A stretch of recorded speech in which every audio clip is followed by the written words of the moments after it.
Irmãos, vamos uma vez mais abrir as nossas Bíblias no texto de 2 Coríntios, capítulo 2, a partir do verso 14. Graças, porém, a Deus, que em Cristo sempre nos conduz em triunfo, e por meio de nós manifesta em todo lugar a fragrância do seu conhecimento. Porque nós somos para com Deus o bom perfume de Cristo, tanto nos que são salvos, como nos que se perdem. Para com estes, cheiro de morte para a morte. Para com aqueles, aroma de vida para a vida. Quem, porém, é suficiente para estas coisas?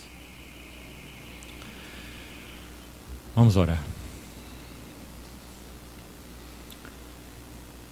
Senhor, mais uma vez, te agradecemos por podermos nos reunir nessa noite em Teu nome. Agradecemos de todo o coração esse santo privilégio que temos. Senhor, olhamos para Ti e Te pedimos uma vez mais, reunidos, que o Senhor, pela Sua imensa misericórdia e pela Sua fidelidade, nos supra nessa noite de comunhão na Tua palavra. Carecemos desesperadamente de Ti, do ministério do Teu Espírito em nós e através de nós. Entregamos Tua palavra lida uma vez mais nas Tuas mãos. Ela é a Tua palavra. Que o Senhor mesmo venha interpretá-la para os nossos corações, aplicá-la. Te pedimos, confiados, Senhor. Equipa-nos com tudo que carecemos, para realmente vermos e ouvirmos ao Senhor. Te pedimos em nome do Senhor Jesus. Amém. Irmãos, ontem nós iniciamos esse texto, nesse capítulo 2, verso 14. E vamos recordar um pouco, rapidamente, do que compartilhamos ontem, para podermos seguir entrando pelo capítulo 3, e, se possível, alguma coisa do capítulo 4. Esse assunto de serviço ao Senhor, ministério, e também serviço uns aos outros, serviço à casa de Deus, é sem dúvida um dos maiores assuntos da Bíblia, conforme já falamos ontem. São diversos textos importantíssimos que tratam dessas nuances do que significa ministrar ao Senhor e uns aos outros, servir ao Senhor e uns aos outros. Todos nós somos ministros de uma nova aliança. Todos nós recebemos o bendito Espírito Santo, que é aquele que nos conduz nesse ministério ao Senhor. Não apenas conduzindo-nos como vasos do Senhor, instrumentos do Senhor, mas mais que isso, operando em nós de tal maneira que o próprio caráter desses vasos é transformado, de tal forma que, como também já entramos em detalhes ontem, e não precisamos repetir hoje, essa fragrância, a palavra tão especial, escolhida pelo Espírito, usada por Paulo nesse texto, para falar do que significa o conhecimento de Cristo, para o qual nós fomos chamados pessoalmente a obter, a alcançar, a aprofundar-nos nesse conhecimento pessoal do Senhor Jesus. Senhor Jesus falando sobre isso, na verdade orando sobre isso, em João 17, que registra a sua oração, chamada de o Santo dos Santos da Bíblia, João 17, um capítulo impressionante, aquela relação tão íntima do nosso Senhor Jesus com seu Pai, descrita naquele capítulo 17 de João. Ele ora assim no versículo 3, a vida eterna é esta, que te conheçam a Ti, como o único Deus verdadeiro, e a Jesus Cristo, a quem enviaste. E Paulo está dizendo nesse texto que já examinamos ontem, iniciamos, que esse conhecimento de Cristo, não intelectual, mas um conhecimento espiritual, que atinge o nosso intelecto, mas que não se limita ao nosso intelecto. Senão seria de certa forma tão simples. Bastaria nós fazermos cursos teológicos e nós teríamos um ótimo conhecimento de Cristo. Mas isso realmente não é verdade. Nem mesmo bons cursos teológicos nos darão um bom conhecimento de Cristo. Nós conhecemos a Cristo por instrumentalidade do Espírito Santo, da palavra de Deus e por um aprendizado muito pessoal. Claro que o Senhor usa circunstâncias, pessoas, ímpios, cristãos, o próprio viver da igreja, para nos ministrar a Cristo. Mas esse aprendizado só pode ser real, é claro, quando ele é pessoal. Quando nós avançamos na graça e no conhecimento, agora é Pedro quem diz isso, do nosso Senhor e Salvador Jesus Cristo. Então falamos um pouco ontem sobre isso. Esse conhecimento de Jesus Cristo é o que Paulo chama aqui nesse texto de fragrância. Ele diz que é esse conhecimento de Jesus Cristo que exala. É este conhecimento de Jesus Cristo que significa, para uns, cheiro de morte para a morte, para com outros, aroma de vida para a vida. E também já explicamos ontem o porquê Paulo usa essa figura dessa maneira. Ele está tendo em mente aquele pano de fundo do cortejo triunfal, e aquele incenso que era queimado, aqueles prisioneiros levados cativos, e aquela mensagem que o incenso transmitia. O incenso transmitia uma mensagem de morte para alguns, e o incenso transmitia, o mesmo incenso, transmitia uma mensagem de vida para outros. E ele concluiu então com essa pergunta que também já examinamos um pouco ontem: quem é suficiente? Que pergunta é essa? Quem é qualificado? É a ideia dessa palavra. Ou ainda, quem é idôneo? Irmãos, essa questão de qualificação era uma preocupação muito clara do apóstolo Paulo, e que algumas vezes, para prejuízo nosso, nós não a consideramos como devíamos. Por exemplo, na primeira epístola aos Coríntios, no capítulo 7, no capítulo 9, ele diz assim: todos correm no estádio, mas só um leva o prêmio. Correi de tal maneira que o alcanceis. Todo atleta em tudo se domina. Aqueles para alcançar uma coroa corruptível, nós, porém, a incorruptível.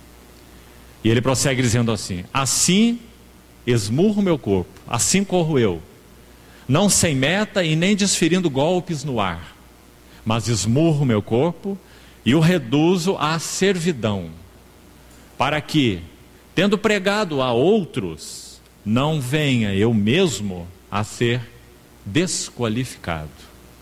Podemos dizer que essa expressão de Paulo é um reflexo, um registro em outro texto, do que ele está chamando nesse versículo 16 de suficientes. Quem é suficiente para essas coisas? Quem é qualificado para essas coisas? Irmão, ele tinha um entendimento claro diante do Senhor, que a vida cristã não é automática, que a nossa regeneração, o nosso novo nascimento, foi um ato de intervenção gratuita e soberana de Deus em nossas vidas. Quem de nós iria negar isso? Olhando para a Bíblia e para a sua própria experiência. Você ousa afirmar que foi você que buscou o Senhor e não o Senhor que buscou você? Nós sabemos que foi Ele que nos buscou. O Deus dos Hebreus nos encontrou. Lembra as palavras de Moisés para Faraó? Quem estava perdido éramos nós, não era o Senhor. Às vezes alguns dão um testemunho dizendo assim: quando eu encontrei o Senhor. Interessante essa frase. Parece que o Senhor estava perdido e nós o encontramos. Na verdade, o contrário é que é verdadeiro. Nós estávamos perdidos e Ele nos achou. Então, não temos dúvida de que esse foi o fato. Mas, irmãos, a partir do novo nascimento, nós precisamos tanto adquirir o ponto de vista bíblico no que diz respeito ao desenvolvimento da nossa salvação. Este não é automático. Sim, pela graça do Senhor, Ele sempre continuará intervindo em nossas vidas. E muitas vezes de formas absolutas. Colocando a sua mão na frente, colocando as suas mãos do lado, limites bem definidos para nós, cuidando de uma forma soberana de alguns assuntos que, se fôssemos, mesmo como cristãos, entregues a nós mesmos, nós já teríamos rolado essa ribanceira abaixo há muitos anos atrás. Creio que também todos nós temos andado com o Senhor, reconhecemos isso. Mas ainda assim, todo o processo de desenvolvimento da salvação é um processo interativo. Isso é extremamente importante. Nós teríamos que jogar fora todas as epístolas do Novo Testamento se isso não fosse verdade. Porque todas elas apelam para a nossa resposta diante da graça do nosso Senhor. Todas. Todas as chamadas exortações, admoestações nas epístolas do Novo Testamento apelam para as nossas responsabilidades como cristãos, sem descuidar do fato espiritual soberano. Vamos citar um exemplo. Colossenses 3, por exemplo, começa assim: se fostes ressuscitados juntamente com Cristo. Isso é um fato. Você sabe que aquele ser ali não é condicional. O ser, partícula condicional. A ideia ali é: por que fostes? Porque fostes ressuscitados com Cristo? Então, buscai as coisas lá do alto onde Cristo vive. Você viu o equilíbrio aí? É porque algo já é fato. Nós não vamos produzir uma ressurreição espiritual em Cristo. Já ocorreu. Quando Cristo ressuscitou, nós ressuscitamos com Ele. Porque nós fomos unidos com Ele na semelhança da sua morte e na semelhança da sua ressurreição. E por causa da habitação do Espírito Santo, podemos andar em novidade de vida. Porque Cristo ressuscitou dentre os mortos. Andemos nós em novidade de vida. Mas então, a partir desse fato, agora vem uma exortação. Qual é a exortação? Primeira parte já vimos. Se fosse ressuscitados juntamente com Cristo, pensai nas coisas lá do alto, onde Cristo vive. Se fosse ressuscitados juntamente com Cristo, fazei morrer a vossa natureza terrena. Versículo 5 de Colossenses 3. A prostituição, a impureza, a lascívia, a paixão lasciva, a avareza, que é a idolatria. Por essas coisas vem a ira de Deus sobre filhos da desobediência. Então Paulo diz: fazei morrer em vós, porque são essas coisas que trazem a ira de Deus sobre aqueles que não conhecem a Deus. Então todas as exortações da Bíblia, elas são baseadas em dois fatos. O primeiro fato, e esse tem que vir em primeiro lugar, é o que Deus é e fez em Cristo Jesus e nos incluiu. Temos que começar por aí, senão vamos ter um monte de problemas. Vamos achar que crescer, que desenvolver a nossa salvação, por exemplo, é uma questão de fazer votos, é uma questão de fazermos muito esforço e não vermos os fatos maravilhosos, consumados na pessoa gloriosa do nosso Senhor Jesus. Certa vez um irmão procurou nos ajudar nesse assunto com a seguinte figura, muito boa, seguinte ilustração. Caminham sobre um muro estreito, 3. O fato vai à frente, a fé vem atrás, e a experiência é a terceira pessoa, atrás da fé. O fato, a fé e a experiência. Enquanto a fé, que vai no meio, permanece de olho fixo no fato, ela se mantém bem sobre o muro estreito. Quando a fé vira para trás e olha para a experiência, então ela cai do muro, perde o seu equilíbrio. A fé foi chamada para focar o fato. O justo viverá da fé. Abraão, quando chamado, obedeceu, sem saber para onde ia. Ele é colocado lá na galeria da fé de Hebreus 11. Então, amados, assim nós desenvolvemos a nossa salvação, com temor e tremor. Nós olhamos para os fatos da maravilhosa e completa obra que o nosso Senhor Jesus consumou na cruz do Calvário. E nós podemos dizer que essa obra tem dois grandes alicerces. Também tenho certeza que em outras ocasiões já tocamos de alguma maneira neles aqui com os irmãos. Sangue, óleo. Cruz, Espírito.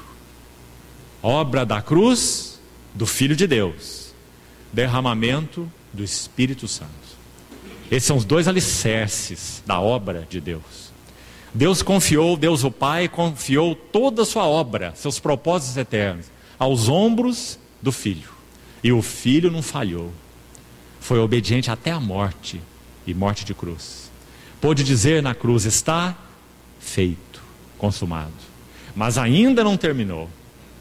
No que concerne a Ele, está consumado. Mas então na sua ressurreição, sua ascensão, finalmente sua entronização, e depois o recebimento no trono dele, o recebimento do Espírito, para derramar sobre a igreja e cumprir a promessa do Velho Testamento, destacada de modo interessante em tantos textos, Joel, Ezequiel, Jeremias, que ele derramaria o seu Espírito para fazer algo aqui na terra decorrente da sua obra na cruz do Calvário. Eu aspergirei água pura sobre vós, ficareis purificados de todas as vossas imundícias e ídolos, eu vos purificarei. Essa é a obra da cruz. Dar-vos-ei um coração novo, um espírito novo, essa é a obra do Espírito. E porei em vós o meu Espírito, e farei com que andeis nos meus estatutos e os observeis. Que maravilha! Deus o Pai não correu nenhum risco quando nos chamou para sermos os seus cooperadores. Primeiro, porque o Filho completou sua obra, a consumou. Segundo, porque o Espírito foi derramado. Sabe qual é a certeza, irmãos, que Deus o Pai e Deus o Filho têm de que realmente os seus propósitos serão consumados? Porque Deus o Espírito foi derramado para morar nos nossos corações. E como já disse um irmão do século passado, o Espírito Santo realiza uma obra em nós tão divina e santa quanto foi a obra do Filho de Deus na cruz do Calvário. Essa é uma frase extremamente importante, irmão, e é o que a Bíblia ensina, porque nós tendemos a colocar a obra de Cristo e a obra do Espírito assim, e isso é um erro, porque o Novo Testamento coloca a obra de Cristo e do Espírito assim. Tudo que Cristo é e tudo que Cristo fez repousa agora sobre os ombros do Espírito, para que ele execute a obra de Deus e a consume, a complete. É por isso que quando nós lemos o final do livro Apocalipse, nós vemos aquela frase tão linda, no final de Apocalipse 22, o Espírito e a noiva, numa interação, agora um mesmo clamor, agora um mesmo coração, o Espírito e a noiva, ambos dizem, vem. E aquele que ouve diga, vem. Louvado seja o Senhor pela obra do Espírito. Então, quando Paulo fala nesse capítulo sobre o conhecimento de Cristo Jesus, como sendo este incenso, vamos ainda recordar um pouquinho do que falamos ontem. Paulo, usando as duas figuras que já comentamos ontem, a primeira é que ele é um prisioneiro, e que valor isso tem, já vimos ontem, as orelhas furadas, os ouvidos abertos, prisioneiro de Cristo, cativo do seu amor, cadeias que foram recebidas por ele voluntariamente, dadas a ele pelo Senhor e recebidas por ele. O amor de Cristo me amarra, o amor de Cristo me prende, me constrange, porque ele morreu por todos, para que os que vivem não vivam mais para si. Irmão, não vamos entrar nesse assunto de novo, vamos tomar o resto da noite de novo. Que assunto esse, não viver para si? Ontem falamos sobre o conflito da vontade, a última fortaleza. Irmão, considere isso no seu coração. Se não formos quebrados no que concerne a nossa vontade, rendidos aos pés do Senhor, reconhecendo como Senhor, chamando-o para assenhorear cada canto do nosso coração, cada assunto de nossas vidas, cada pensamento, cada intenção, cada sentimento, cada motivação, cada meta, cada alvo, nós estamos arruinados no que concerne a discipulado, não no que concerne a salvação eterna. Não vá confundir as coisas, mas estaremos arruinados no que concerne a discipulado, porque discipulado é um reconhecimento claro de que nós somos escravos por amor, e que o único que conhece e que tem a capacidade de dirigir nossas vidas, de trabalhar fundo nelas a ponto de formar a si mesmo, é Ele mesmo, na medida em que concedemos permissão para que o Senhor realize isso nos nossos corações. Então Paulo era um prisioneiro de Cristo, mas também, como já falamos, Paulo se via por um lado como um vaso do incenso, e por outro lado ele vai mais fundo, graças ao Senhor, ele se vê como sendo o próprio incenso. Como nós sabemos? Tão claro no texto que acabamos de reler hoje. Nós somos para Deus o bom perfume. Ele não fala nós somos instrumentos do perfume. Não se confunda aí. Ele fala, nós somos o perfume. Então ele não está se vendo só como um vaso. O vaso é ele e o incenso é Cristo. Não. Por um lado, sim. Por um lado ele sabe que esse perfume não é ele. Esse perfume é Cristo nele. Mas como falamos ontem, por causa do significado, do trabalho, do Espírito em nós, o que a Bíblia chama de santificação, então nós não somos um cano sobre o qual, ou dentro do qual, a água passa. E os dois nunca se misturam. Sempre separados. Graças a Deus, não. Definitivamente não. O Espírito Santo não veio morar em nós para nos usar como instrumentos apenas. O Espírito Santo veio morar em nós para formar em nós um novo caráter. Um novo homem. Irmãos, isso faz muita diferença. Ou não? O Espírito de Deus no Velho Testamento foi capaz de usar um jumento para falar com o profeta. O Espírito Santo poderia fazer uma obra em nós mais ou menos como naquele jumento, né? Nós poderíamos ser porta-vozes dele. Ele poderia nos usar de uma maneira genuína, falar através de nós. Usou também Balaão, um profeta mercenário. Foi pago para amaldiçoar Israel. Você conhece a história? O Senhor também podia fazer isso conosco, nos usar dessa maneira.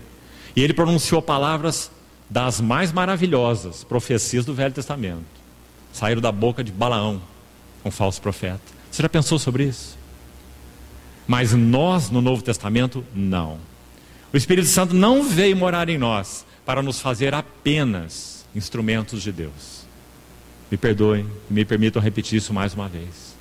Ele veio morar em nós para reproduzir em nós uma biografia santa. É isso que o capítulo 3 de 2 Coríntios vai nos ensinar. É para aí que nós vamos agora, deixando então o que nós falamos ontem e repetimos aqui um pouco. Olha o capítulo 3 de 2 Coríntios. 2 Coríntios capítulo 3, verso 1. Começamos porventura outra vez a recomendar-nos a nós mesmos? Ou temos necessidade, como alguns, de cartas de recomendação para vós, outros, ou de vós? Vós sois a nossa carta, escrita em nossos corações, conhecida e lida por todos os homens, estando já manifestos à igreja dos Coríntios, manifestos como sendo carta de Cristo, produzida pelo nosso ministério. Esse tem sido o nosso tema para esses dias de comunhão na palavra, ministério. Então veja aí, a epístola de Paulo, 2 Coríntios, segunda epístola de Paulo aos Coríntios, é a grande carta de ministério em todo o Novo Testamento. Não há carta que fale a respeito de ministério de uma maneira tão clara e em detalhes tão importantes quanto 2 Coríntios. É a carta do serviço, do ministério. Tanto que essa palavra mesmo aparece aqui muitas vezes. Vamos reler o verso 3. Estando já manifestos como carta de Cristo, produzida pelo nosso ministério, escrita não com tinta, mas pelo Espírito do Deus vivente, não em tábuas de pedra, mas em tábuas de carne, isto é, nos corações. Vamos parafrasear o que Paulo disse aqui? Com muita consistência, da seguinte maneira. Paulo está dizendo assim, irmão: o Espírito Santo foi enviado para morar na igreja, para reescrever na vida de cada santo, e em particular na igreja de modo geral, já que nós dependemos uns dos outros e somos complementos uns dos outros, porque em um só corpo nós somos batizados em um Espírito. Então o Espírito Santo foi enviado para reescrever nas nossas vidas pessoais e no corpo de Cristo como um todo, uma biografia única, que é a biografia santa do nosso Senhor Jesus. Por isso Paulo olha para os Coríntios e diz: vocês são cartas de Cristo, produzida pelo nosso ministério e escrita pelo Espírito Santo. Não tem como ser mais claro. Então todas as vezes que pensarmos sobre o ministério do Espírito Santo, irmãos, vamos nos lembrar disso para não nos confundirmos.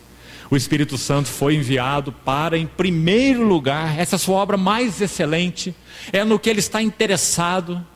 Ele me glorificará, disse nosso Senhor Jesus, falando sobre Ele. Então Ele veio fazer, na verdade, essencialmente falando, uma obra. O Espírito Santo não está distraído, o Espírito Santo não está confundido, o Espírito Santo não está interessado em muitas coisas. Ele está interessado em uma só coisa. Qual coisa? Reproduzir na vida dos que foram chamados pelo Senhor a história dele, a biografia dele, andar nas pisadas que ele andou. Ele nos deixou, 1 Pedro capítulo 2, ele nos deixou exemplo para seguirdes os seus passos. Quem que veio trabalhar em nós de tal maneira que nós pudéssemos fazer isso? Ou será que nós achamos que Cristo é o modelo divino, celestial, assentado no trono, e nós temos pelo Espírito o privilégio de contemplá-lo e fazer todo o esforço que nós podemos para amoldar nossas vidas a dele? Irmão, esqueça isso. Você vai passar uma eternidade e não vai conseguir. O Espírito Santo veio morar em nós para ele fazer esse trabalho, recebendo um sim do nosso coração, um sim diário. Sim, Senhor. Fala, Senhor, que o teu servo ouve. Se o Espírito Santo ouvir isso de nossos corações, então ele tem liberdade para fazer aquilo para o que ele foi enviado para fazer. Então, isso é carta de Cristo escrita pelo Espírito.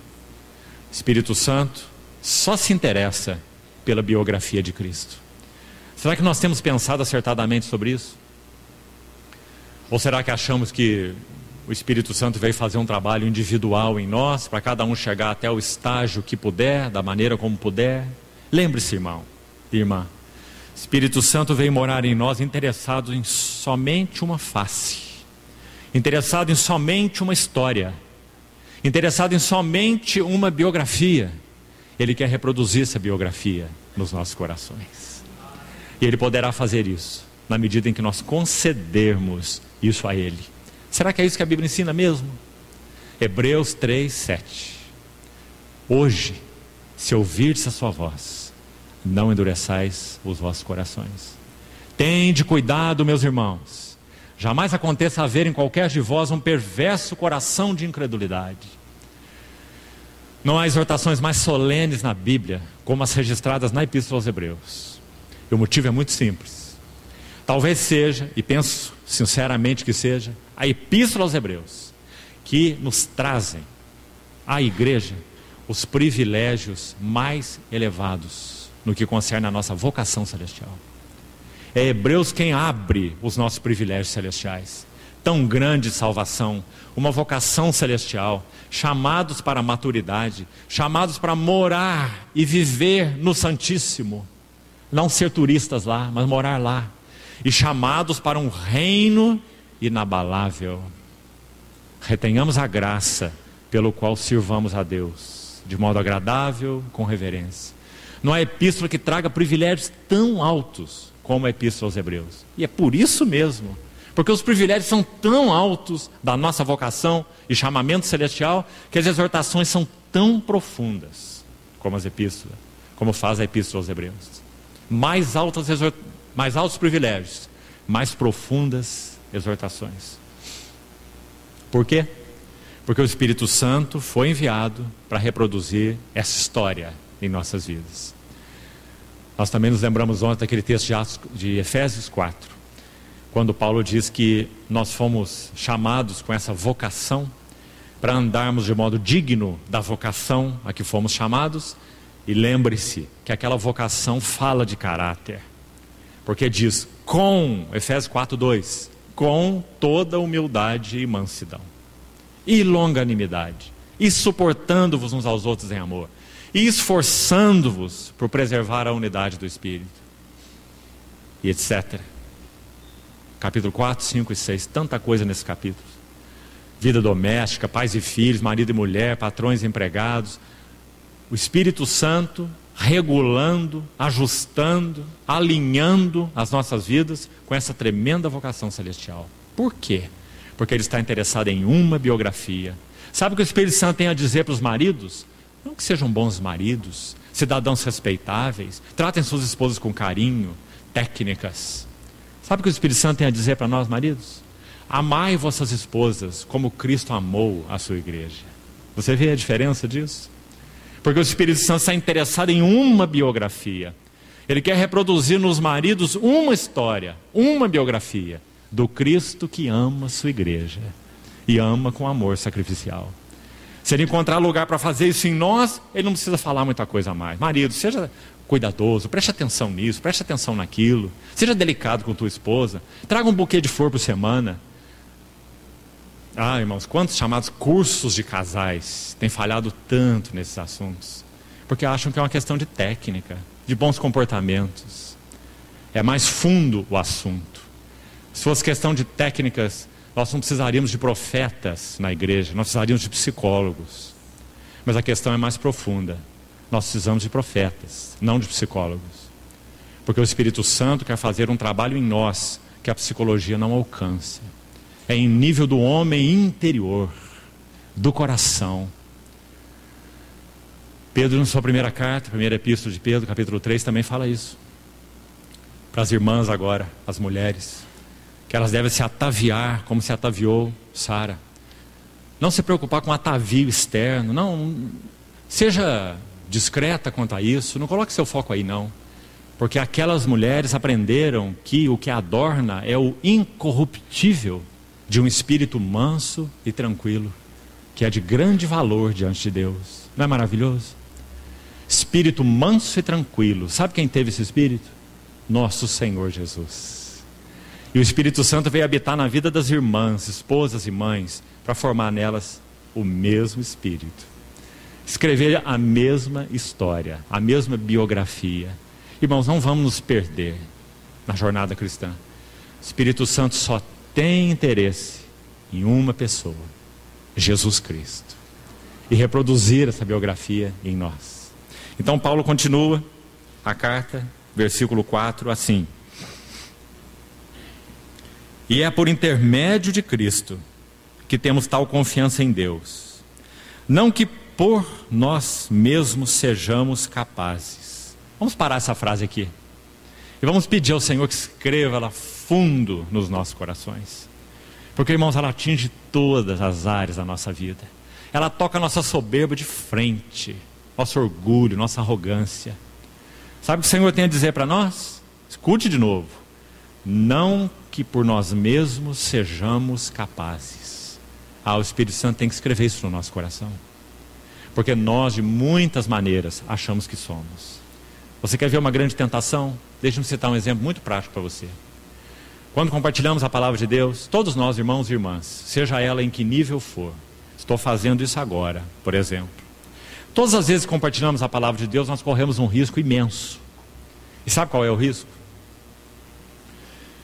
Na minha estimativa, em primeiro lugar, não é de pregar heresia.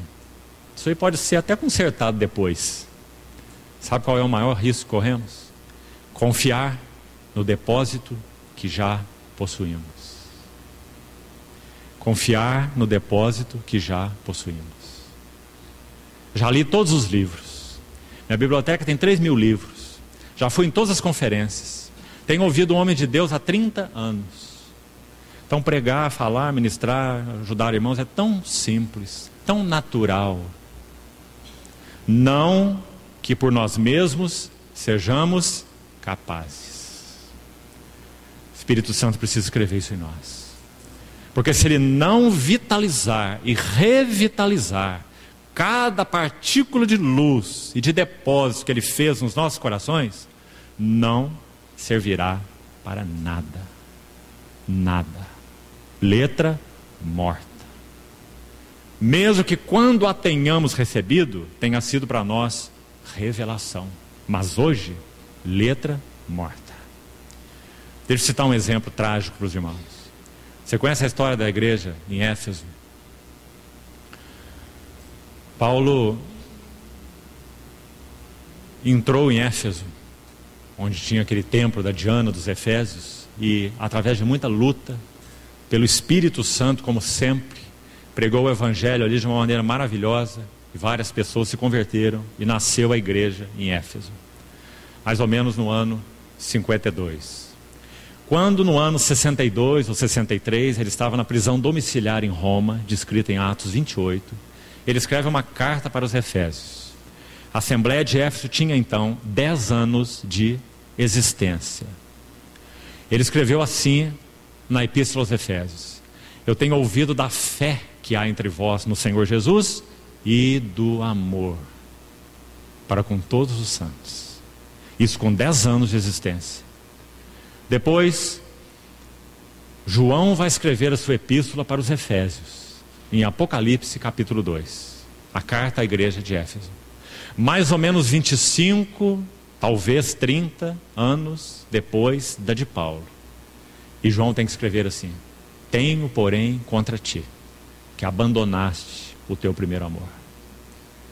Ou seja, essa igreja que começou com tanta clareza do Senhor Jesus, tanto é que recebeu a epístola aos Efésios. Que epístola maravilhosa! E essa era a igreja de Éfeso, tão viva, tão significativa na fé, no amor e na esperança, como Paulo cita no primeiro capítulo, orando por eles. Mas 30 anos depois: tenho contra ti, abandonaste o teu primeiro amor. E nós sabemos o que a história vai nos dizer. Embora o Senhor tenha dito: arrepende-te e volta à prática das primeiras obras, nós sabemos pela história que isso não aconteceu. E a Assembleia em Éfeso foi arruinada. E o testemunho em Éfeso acabou. Irmãos, que guardemos isso como advertências solenes nos nossos corações. Não que por nós mesmos sejamos capazes. Nunca o seremos. Precisamos manter nossos olhos fixos no Senhor e afinados com o bendito Espírito Santo, ocupando-nos em dia a dia, não entristecê-lo nas menores coisas. A maior, talvez a única, dificuldade do Espírito Santo para encher nossas vidas é que ele já encontra tudo cheio, então ele não pode enchê-lo. A primeira lição do discipulado a Cristo não é aprendizado, não é receber, ganhar, é desaprendizado, é esvaziar o vaso, para que então o Espírito Santo ministre Cristo. Não que por nós mesmos sejamos capazes de pensar alguma coisa. Voltando ao versículo 5: como se partisse de nós. Ah, irmãos, que palavras maravilhosas. Nada parte de nós. O depósito que temos não é nosso. Se o que tens recebestes, por que te vanglorias como se não tivesse recebido? Paulo também escreveu assim aos Coríntios. Ele fala: vocês já estão ricos. Está usando uma linguagem irônica, pelo Espírito Santo. Você vê o Espírito Santo sendo irônico aqui? Paulo escrevendo para os Coríntios, porque eles se achavam assim. Vós já estáis ricos, vós já estáis fartos, chegastes a reinar sem nós. 1 Coríntios 4. Aí Paulo fala: oxalá reinasseis, para que nós também reinássemos convosco. Ele está repreendendo os coríntios, que se achavam fartos, ricos. Aliás, quando ele começa a carta no capítulo 1, 1 Coríntios, ele os louva por isso, dizendo assim: vocês foram em tudo enriquecidos nele. 1 Coríntios 1:7. Em toda palavra, em todo conhecimento, e não vos falta nenhum dom. Não era uma assembleia rica, irmãos? Rica de palavra, rica de conhecimento, rica de dons e rica de ego, e rica de carne e de carnalidades. Então Paulo vai escrever aquela epístola para eles dizendo: vocês se acham fartos e ricos e que já estão reinando. E ele diz: oxalá reinasseis, porque aí nós também iríamos reinar convosco. O tempo do reino teria chegado. Mas ele diz: não, enquanto vocês se acham assim, sabe o que nós achamos de nós? Então ele escreve aquele texto maravilhoso, 1 Coríntios 4. Parece que Deus nos pôs a nós, os apóstolos, em último lugar, porque até agora temos chegado a ser considerados lixo do mundo, escória de todos. Que palavras fortes. Ele usou-as propositalmente para repreender os coríntios, dizendo: saiam da sua soberba espiritual. Vocês têm dons, têm conhecimento, têm palavra, mas não sabem nem o que fazer com isso. Confiam no que têm, no que receberam, no depósito. Então aqui na segunda carta ele vai dizer com tanta clareza: não que nós por nós mesmos sejamos capazes. Isso, como nós falamos, precisa ser escrito profundamente em nós. Nós não somos capazes de ser pais, não somos capazes de ser maridos, não somos capazes de ser esposas, não somos capazes de ser mães, não somos capazes de sermos irmãos, não somos capazes de refletir o caráter de Cristo. O Espírito Santo tem que encontrar uma vala funda nos nossos corações, para que Ele realize essa obra. Queria te sugerir uma coisa, irmão. Quando Mateus 7 e também Lucas 6 registram, nas palavras do Senhor Jesus, aquele homem prudente que edificou sua casa sobre a rocha, que você conhece talvez muito bem, que o Senhor quis dizer ali, Mateus registra de uma maneira e Lucas registra de outra maneira. A maneira como Lucas registra esse homem prudente, é que esse homem prudente, edificando uma casa, Lucas usa assim a palavra, Lucas 6, ele abriu uma vala, cavou um alicerce, e ele cavou um buraco nessa vala, e ele encontrou uma rocha, uma profunda rocha, e edificou sobre ela. Queria sugerir uma coisa: pense nesse homem prudente como sendo o Espírito Santo. Embora ali, estritamente falando, se refere ao nosso processo de edificar, como sendo prudentes ou imprudentes, edificando sobre a rocha ou edificando sobre a areia, ouvindo a palavra apenas ou ouvindo a palavra e praticando. E estão edificando sobre a rocha. Essa é a primeira linguagem, a linguagem literal. Então estou apenas sugerindo aos irmãos, pense nesse homem prudente como sendo o Espírito Santo. Porque em primeiro lugar foi ele que foi enviado para edificar a casa de Deus. Ele em primeiro lugar é o servo prudente de Deus, o Espírito Santo. Mas sabe o que ele faz? Sabe o que ele busca? A profunda rocha. Para que ele encontre a profunda rocha, sabe o que ele tem que fazer? Cavar profunda vala. Irmãos, o Rio Colorado, nos Estados Unidos, é o segundo mais poderoso rio dos Estados Unidos. Ele tem 3.200 metros de extensão. E em alguns lugares, ele tem apenas 4 metros de profundidade. Você pode imaginar isso? Rio Colorado. 4 metros de profundidade em alguns lugares. Nesses lugares, onde ele é estreito, há muitos e muitos e muitos anos atrás, trabalho de séculos, esse rio passou pela região do Grand Canyon. Ali passa o Rio Colorado. E sabe o que aconteceu ali? Aquele rio passando por ali, todos esses anos, ele cavou uma vala de 1.600 metros de profundidade. Grand Canyon. Por que isso aconteceu? 2 motivos. Primeiro motivo, o rio. Poderoso Rio Colorado. Quando ele se afunilou para passar no Grand Canyon, então aquelas águas se tornaram 100 vezes mais poderosas. Claro. Aquele curso imenso foi afunilado. Então as águas se tornaram muito mais poderosas. Não é claro? A pressão que elas exerceram ali foi imensamente maior, porque se afunilaram. Esse é o Espírito Santo. Mas segundo motivo, o Grand Canyon existe por causa do tipo de solo daquelas paredes. A verticalização das paredes, ou seja, aquele rio se afunilou e ele foi capaz de cavar nessas paredes verticalizadas uma vala de 1.600 metros de profundidade. Isso fala muito sobre a obra do Espírito Santo em nós. Em cada recanto de nossos corações, onde o Espírito Santo possa ser canalizado, porque nós dizemos sim a Ele. Cada demanda que Ele faz a nós e nós falamos sim. Cada luz que Ele nos dá e nós nos dobramos diante do Senhor e nos arrependemos. E confessamos o nosso pecado. Cada canto de nosso coração que abrimos à luz do Espírito Santo. Isso significa a entrada desse rio. Ele se afunila nessa direção. Nós chamamos o Senhor para todas as áreas, até as mais recônditas do nosso coração. E o rio se afunila aí. Mas então, algo mais acontece. Quando damos esse sim ao Senhor, quando chamamos o Espírito para cada área interior de nossos corações, as mais ocultas, e ao chamá-lo, nós damos um sim a cada impressão que Ele nos dá, a cada luz que Ele nos dá. Na sua luz, vemos a luz. Luz sobre Ele, luz sobre nós. Revelando a glória de Cristo e as nossas necessidades, nossa pecaminosidade, nossa miséria. Cada sim que damos, então o rio tem a oportunidade de cortar as paredes. E o que ele vai fazendo em nós? Cavando profunda vala. No que o Espírito Santo está interessado?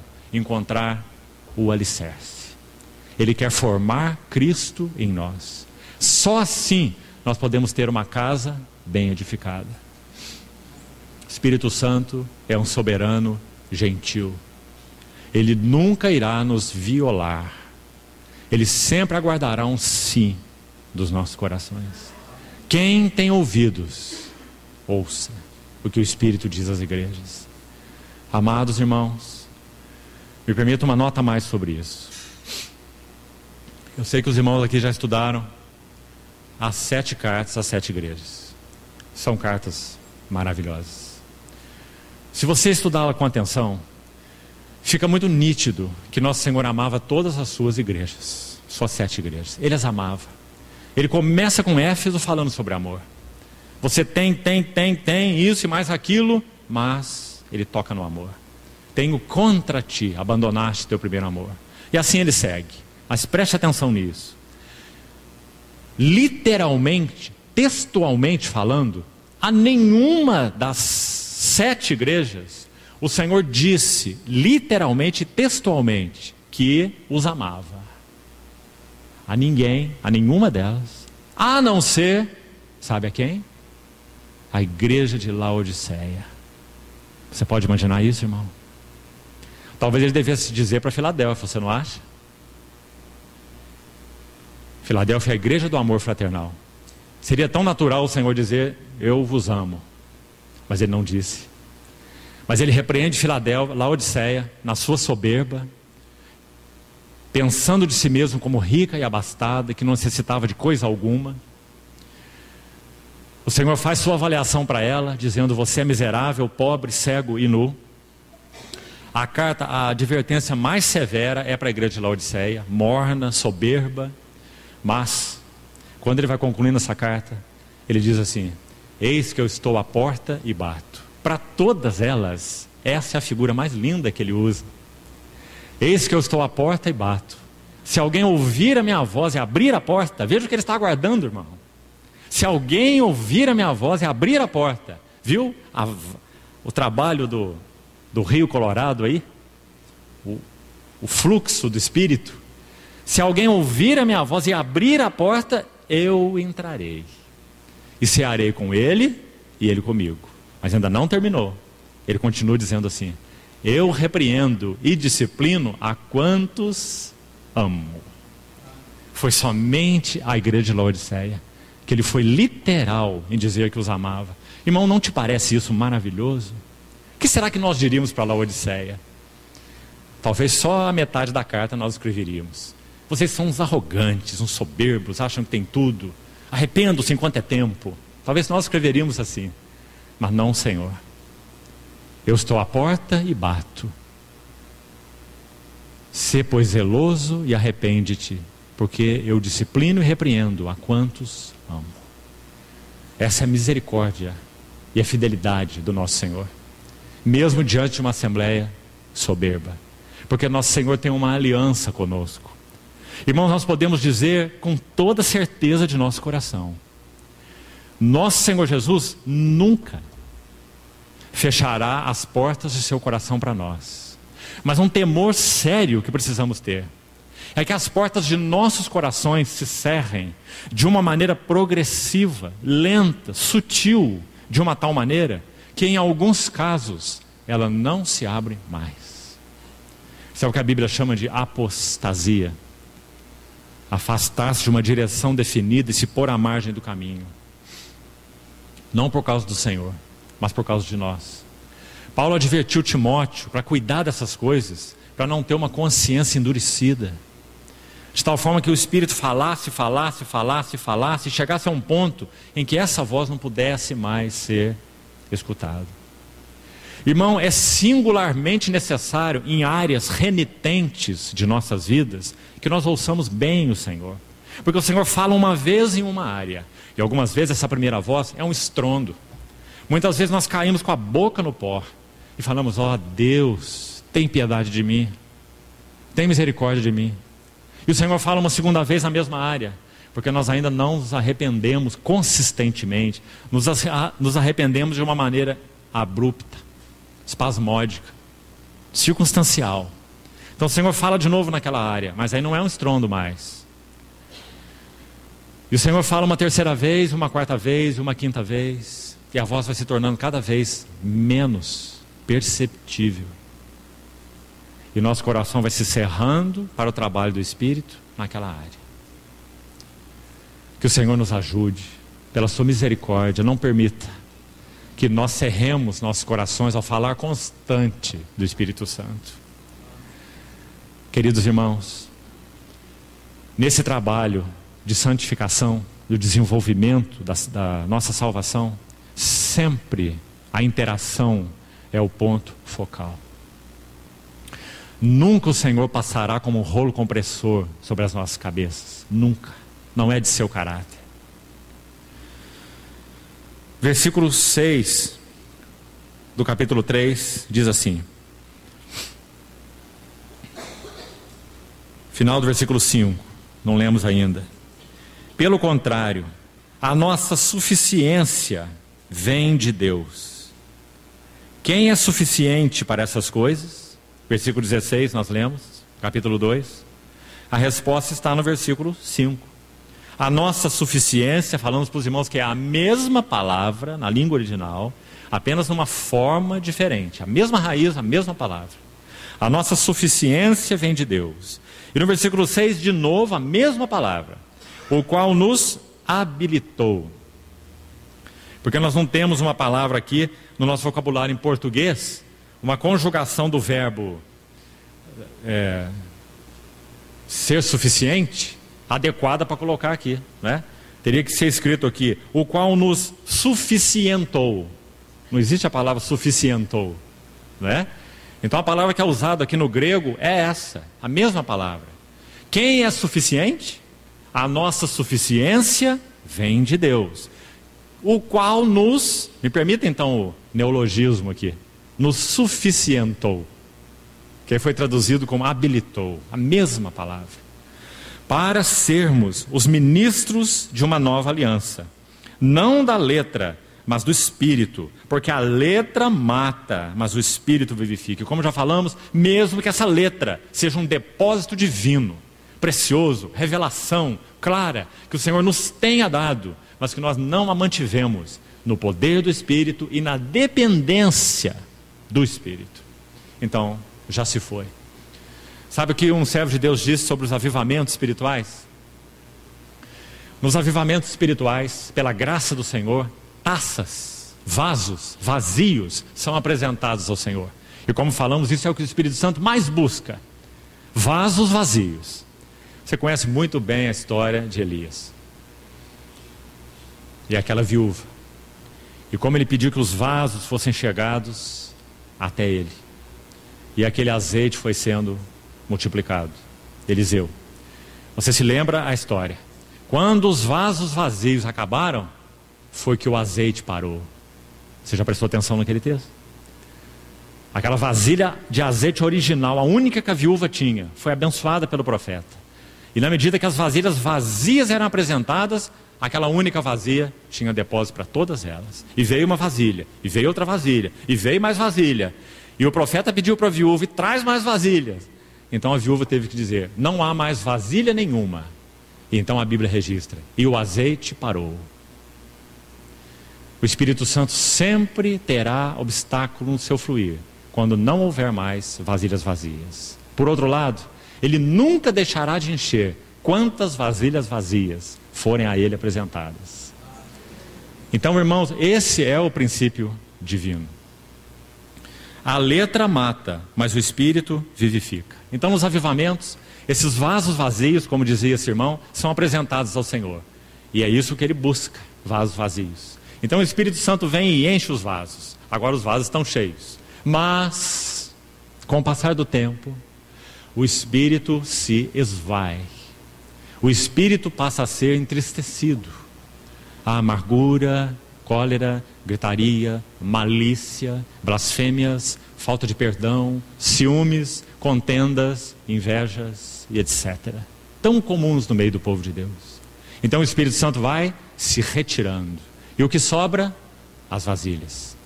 E agora as vasilhas bem polidas começam a olhar uma para a outra e disputarem quais são as vasilhas mais belas. Mas todas estão vazias. A letra mata, mas o Espírito vivifica.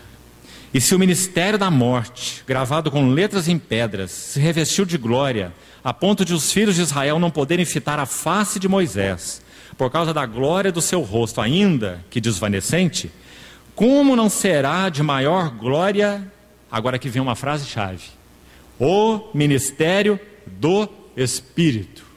Sabe por que ela é importante? Porque olha o capítulo 4, como começa. Pelo que, tendo este ministério, segundo a misericórdia que nos foi feita. Qual ministério? Paulo diz, nós temos o ministério do Espírito. O ministério da nova aliança. Esse ministério nos foi dado, Paulo diz no capítulo 4, verso 1. Então ele diz, voltando lá no verso 8, como não será de maior glória o ministério do Espírito? Porque se o ministério da condenação foi glória, em muito maior proporção será glorioso o ministério da justiça. E agora do versículo 10, vamos avançar o texto um pouco, até o verso 16, onde ele vai contrastar o ministério de Moisés com o ministério de Cristo, a velha e a nova aliança. Até hoje, quando é lido Moisés, um véu permanece sobre o seu rosto, não lhe sendo revelado que em Cristo é removido. Ele vai dizer isso no verso 16. Então, verso 17, avançando um pouco. Ora, o Senhor é o Espírito. E onde está o Espírito do Senhor? Para que não façamos confusão de pessoas. E não digamos como alguns dizem, que depois que o nosso Senhor Jesus ressuscitou, ascendeu e foi entronizado, então um processo aconteceu com o Senhor Jesus. Ele foi processado e foi enviado a nós como Espírito. Não é isso que a Bíblia ensina. O Senhor Jesus não passou por processo e ele não foi enviado a nós como Espírito, porque ele não foi transformado em Espírito. Não. O Senhor Jesus é o Senhor Jesus e o Espírito do Senhor Jesus é o Espírito do Senhor Jesus. A Trindade não foi misturada, batida no liquidificador. Não passou por processo nenhum. O Senhor Jesus foi entronizado e a pessoa física dele, gloriosa, está sentada à destra do trono da majestade. E visivelmente, fisicamente, ele voltará. E poderemos até contemplar o seu rosto, face a face, e tocá-lo. Mas ele enviou a partir do trono o Espírito.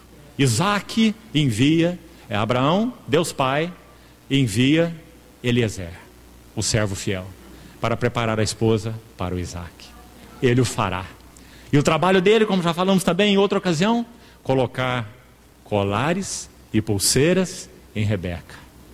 E dizer para ela, meu senhor Abraão é muito rico. E ele deu a Isaac, seu filho, tudo o que ele possui. Esse é o ministério do Espírito Santo. Tudo que o Pai tem é meu, diz o Senhor Jesus. E o Espírito Santo me glorificará.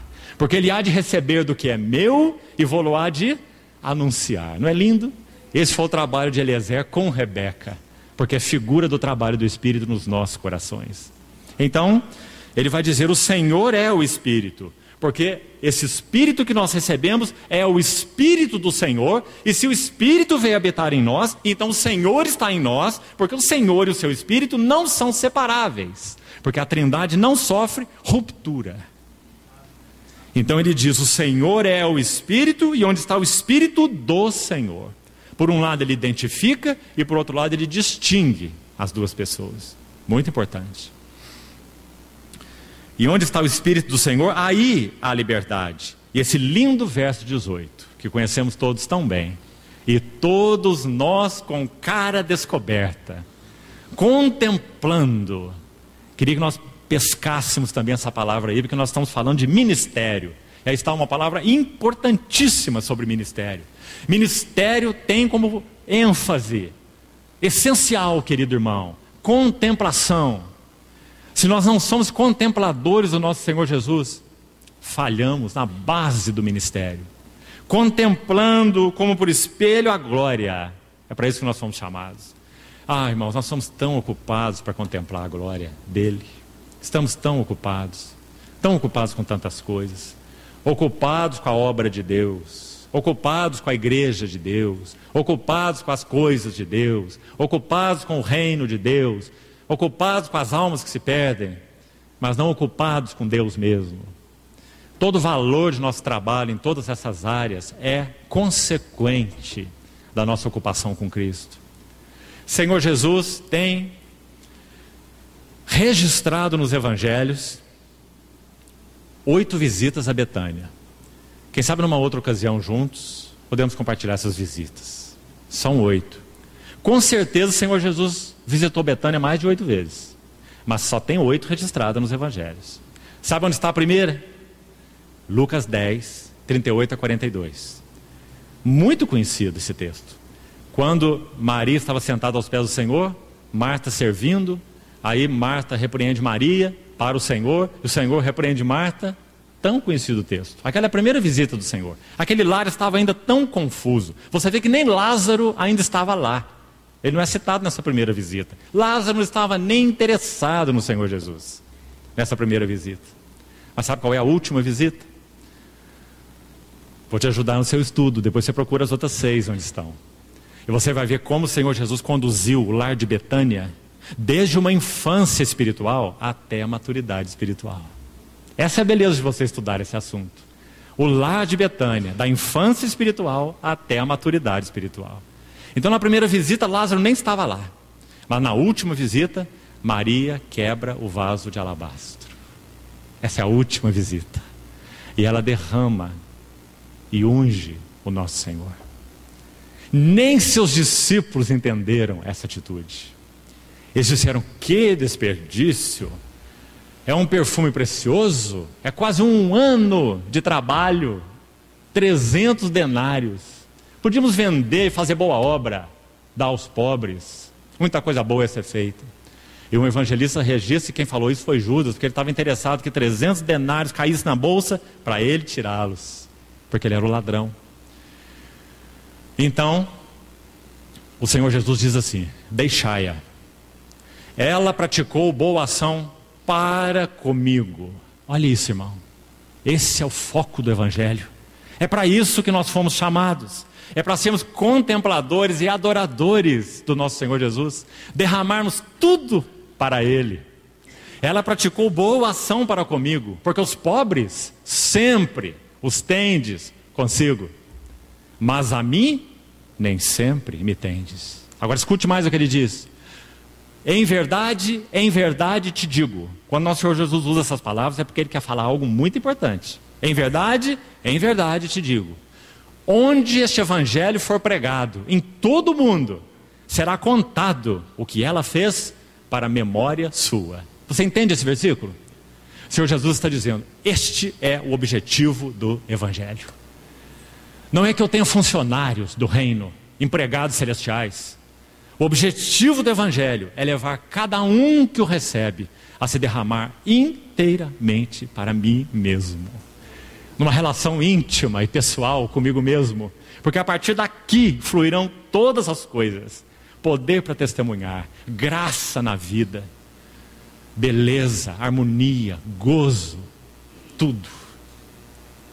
Ao verem a intrepidez de Pedro e João, reconheceram que eles haviam estado com Jesus. Por isso Pedro e João ministraram com aquele poder diante do Sinédrio. Não é maravilhoso? Marcos 3, versículos 13 e 14, registra que quando o Senhor Jesus passou uma noite orando para escolher os 12, é dito no texto que ele escolheu 12 para, número 1, estarem com ele. Esse é o número 1. E depois, para os enviar, para pregar, para expulsar demônios. Mas primeiro, estar com ele. Aqueles filhos do judeu chamados Seva, em Atos, não entenderam isso. Eles acharam que podiam ter o mesmo poder que Paulo tinha. Então eles enfrentaram o endemoniado dizendo assim: esconjuro-vos em nome de Jesus a quem Paulo prega. Você pode imaginar isso? Alguém expulsando demônio desse jeito? Aí o endemoniado falou assim: eu sei quem é Jesus, eu conheço Jesus e sei quem é Paulo. Porque Paulo é esse que nós lemos aqui em 2 Coríntios 2. Perfume de Cristo. Então o endemoniado disse: eu conheço Jesus e eu sei quem é Paulo, mas vós quem sois? E diz que o endemoniado partiu para cima deles e arrancou as roupas deles e os humilhou. Porque eles não tinham relação íntima com o Senhor Jesus, mas estavam tentando expulsar demônios. Amados irmãos, todos nós com o rosto descoberto, contemplando como por espelho a glória do Senhor. Esse é o nosso chamamento. Foi por isso que o Evangelho veio até nós. Daqui fluirá tudo mais de nossas vidas. Somos transformados de glória em glória na sua própria imagem. E quem faz isso? O Senhor, o Espírito. Ou o Espírito do Senhor, como diz o texto. Então, irmãos, vamos parar aqui hoje. Amanhã nós vamos seguir entrando pelo capítulo 4. Ainda nesse mesmo foco, ministério. Agora, por favor, abra comigo o livro de Gálatas. Você sabe, quando o apóstolo Pedro, escrevendo a sua epístola, disse finalmente, ele estava no meio da epístola, né? Tinha outra metade. Então vamos abrir o texto de Gálatas para um finalmente e vamos ocupar mais uns 10 minutos aqui. Gálatas, capítulo 4. E aqui nós vamos terminar. Somente o verso 19. Veja aqui nessas palavras de Gálatas 4:19, o que significa o ministério do Espírito. Através desse mesmo ministro, Paulo, ele diz assim: meus filhinhos, é a palavra aqui, porque é o teknós da língua original, que fala de crianças de peito, que ainda são amamentadas. Meus filhinhos. Os Gálatas eram filhinhos, por quê? Porque eles não chegaram à maturidade de Cristo. Por quê? Porque eles começaram no Espírito, mas estavam se aperfeiçoando na carne. Não é o que diz, capítulo 3? Então eles não adquiriram como assembleia, essas assembleias, né? Porque a Galácia é uma região. Eles não tinham adquirido ainda a maturidade espiritual, no que concerne a visão de Cristo e no que concerne a uma consistência na jornada espiritual. Eles estavam vacilantes, com muitas pessoas falando na cabeça deles, e para guardar a lua nova, para guardar a festa, para observar dia, para se circuncidar, os judaizantes atacando e assembleias na região da Galácia confundidas. Então Paulo fala: eu vos preguei o evangelho de tal forma que vocês viram Jesus Cristo como crucificado. Tal a clareza que Paulo pregou para eles. Cristo foi exposto ante os vossos olhos como crucificado. Ele fala no capítulo 3. Mas aqui no 4 ele fala do seu sofrimento. E aqui esse ponto que vamos tomar para concluir: como nós podemos participar do verdadeiro ministério ao Senhor, ou ministério do Senhor. Meus filhinhos, por quem de novo sofro as dores de parto. Só tem 3 lugares no Velho Testamento que a palavra traduzida para dores de parto nesse texto aparece. Só 3 lugares. A primeira vez está aqui. A segunda vez no verso 27, aí mesmo, veja. Alegra-te, ó estéril, que não dás à luz. Exulta e clama, tu que não estás de parto. A palavra aqui é: estás de dores de parto. É a mesma palavra lá no original, que foi traduzido ali no verso 19. Essa é a segunda vez. Sabe qual é a terceira vez? Rapidamente, por favor, deixa aberto o seu texto de Gálatas aí. Abra Apocalipse capítulo 2. Capítulo 12, versículo 2. Essa é a terceira e última vez em que essa palavra dor de parto aparece no Novo Testamento. Só essas 3 vezes. Veja aqui, Apocalipse 12, 2. Que achando-se grávida, essa visão de João, o irmão conhece bem esse capítulo, né? Que achando-se grávida, grita com as dores de parto, sofrendo tormentos para dar à luz. Essa é exatamente o que estava acontecendo com Paulo, no que concerne as assembleias da Galácia. Paulo estava sofrendo tormentos, como ele diz, de novo por quê? Porque ele já tinha gerado esses irmãos em Cristo, mas agora esses irmãos estavam distraídos de Cristo, e até se aperfeiçoando na carne. Que carne? Matando uns aos outros, se prostituindo. Essa era a carne que Paulo cita para os Gálatas? Você já percebeu lá? Não. A carne que Paulo cita na Epístola aos Gálatas é a chamada, entre aspas, boa carne. A carne religiosa, que nos afasta de Cristo. Eles estavam buscando regulamentos da lei, regulamentos dietéticos, guardando dias, se circuncidando. Viu a boa carne? A carne religiosa os estava afastando de Cristo. Paulo estava dizendo: eu temo ter corrido em vão para vós outros. Então ele diz: eu sofro de novo dores de parto, sofrendo para dar à luz. Amados irmãos e irmãs, se nós pensamos na edificação da igreja, por favor, guarde isso para você meditar e orar sobre. Se pensamos na edificação da igreja, há uma pergunta que o Senhor nos faz e que tem que ser respondida. Se nós estamos orando pela edificação da igreja, pelo ministério ao Senhor, pelo ministério dos santos, para que haja vigor no testemunho do Senhor entre nós, oramos por isso? Então tem uma pergunta que o Senhor nos faz e ela tem que ser respondida. E a pergunta é: quantos de nós vão morrer? Essa é a pergunta. Quantos vão morrer? Nunca assembleia nenhuma pode ser edificada se não houver pioneiros no caminho celestial. O que esses pioneiros fazem? O que aqueles levitas que levavam a arca no ombro fizeram quando o Jordão teve que ser passado para que o povo entrasse em Canaã, que é figura não de Cristo apenas, mas figura da plenitude de Cristo.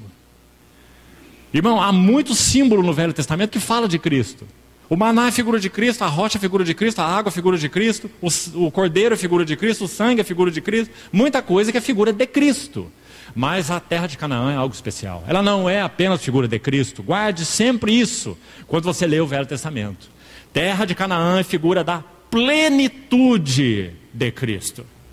Eles comiam maná. O Senhor Jesus falou que aquele maná era a figura dele. Em João capítulo 6. Eu sou o verdadeiro pão do céu, que desce do céu. Mas a Canaã é algo especial. Comeram maná no deserto tanto tempo, podemos dizer, alimentaram-se de Cristo, a primeira geração. Mas qual foi o resultado? Os cadáveres ficaram prostrados no deserto, não atingiram o alvo. Então você está compreendendo a diferença? Por isso Canaã é diferente. Comeram, mas morreram, não atingiram a plenitude do propósito. Canaã é diferente, porque não fala só de Cristo.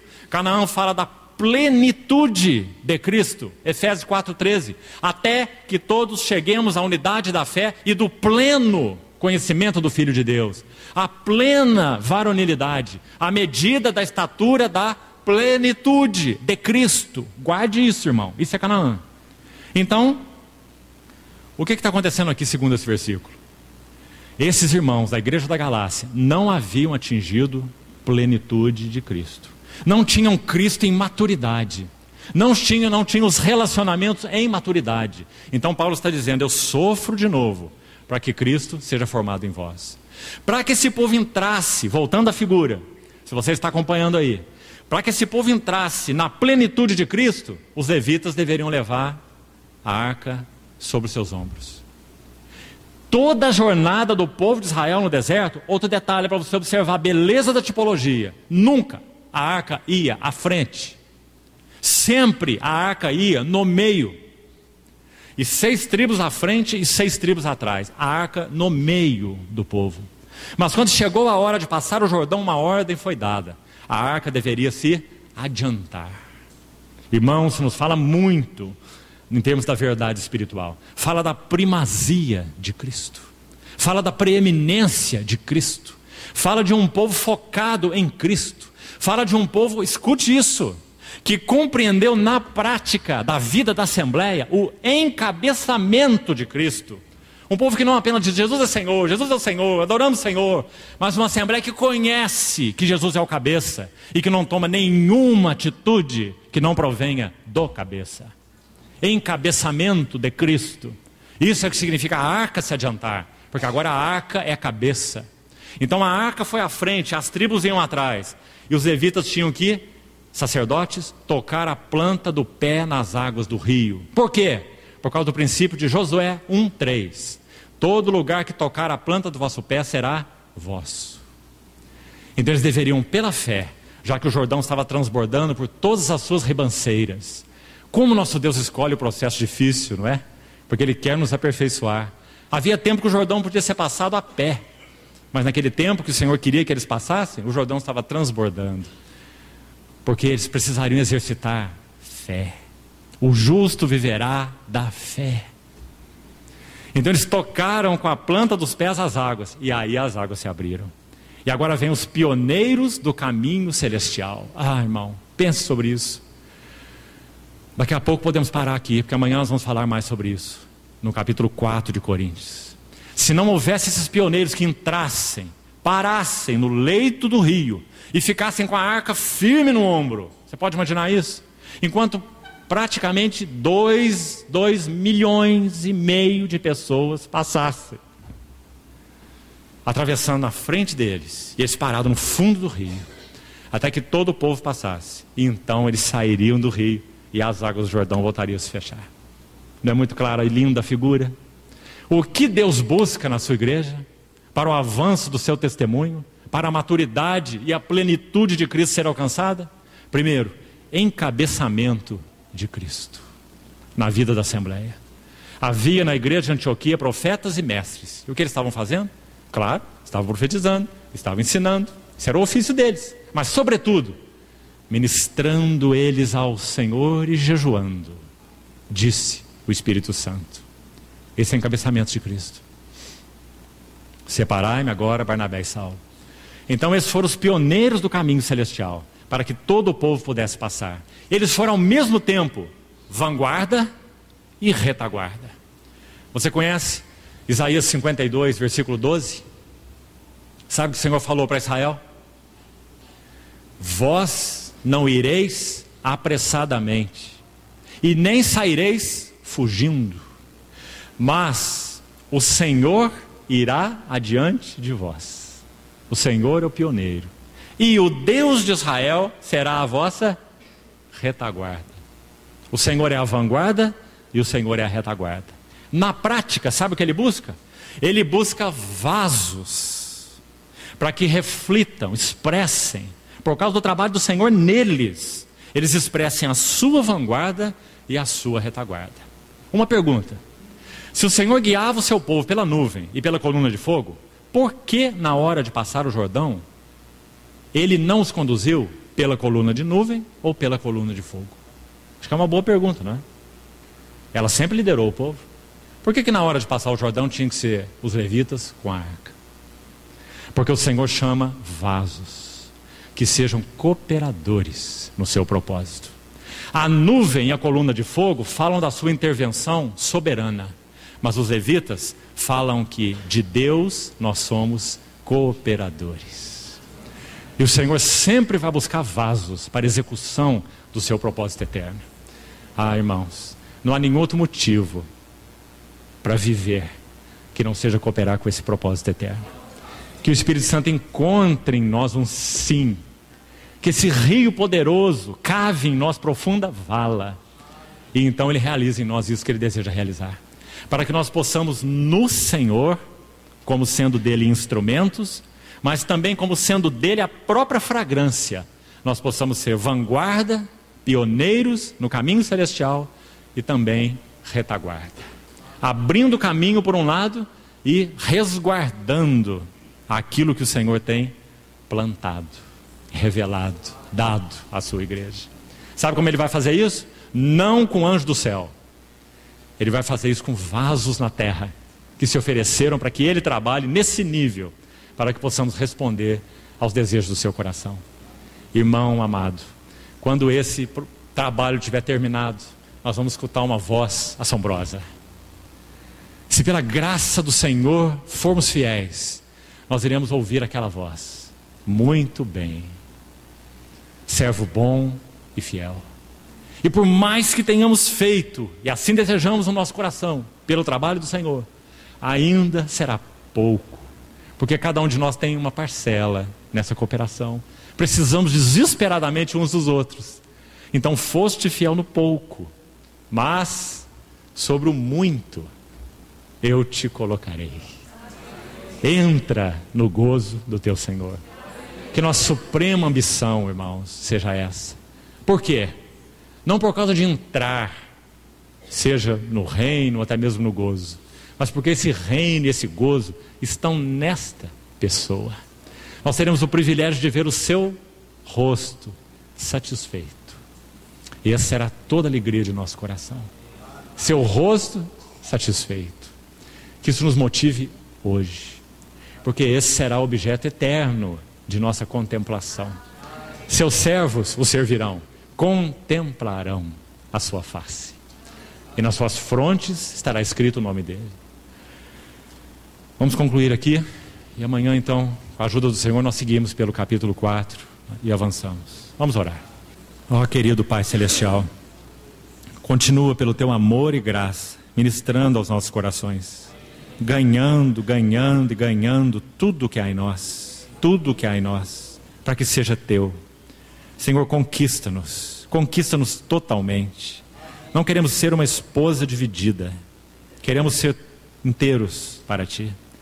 Ó Espírito Santo do Senhor, trabalha nossos corações, forma Cristo em nós, ganha tudo que nós somos para Cristo. Nós nos entregamos de maneira renovada nas tuas mãos nessa noite uma vez mais. Glorifica o nome de Cristo em nossas vidas, te pedimos. Em nome do Senhor Jesus. Amém.